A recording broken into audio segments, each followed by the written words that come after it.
This is the Lone Crater YouTube. We hope this video helps. You start by preparing your device.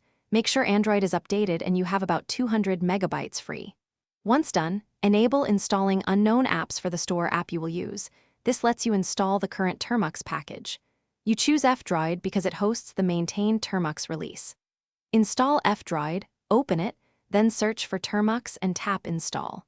You are now ready to launch the terminal application and move to configuring your shell environment. You open Termux and immediately accept permission prompts. Then update the package lists and upgrade installed items to ensure compatibility. Next, install core tools like Bash, Coreutils, and a text editor by running pkg install commands.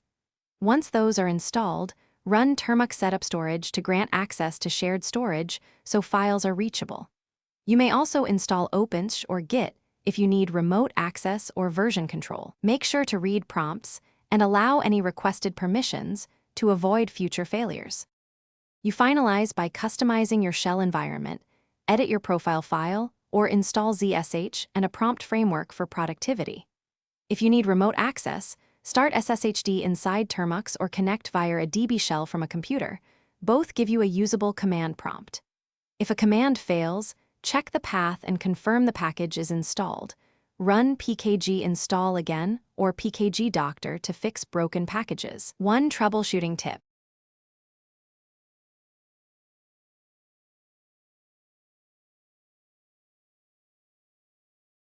Thanks for watching.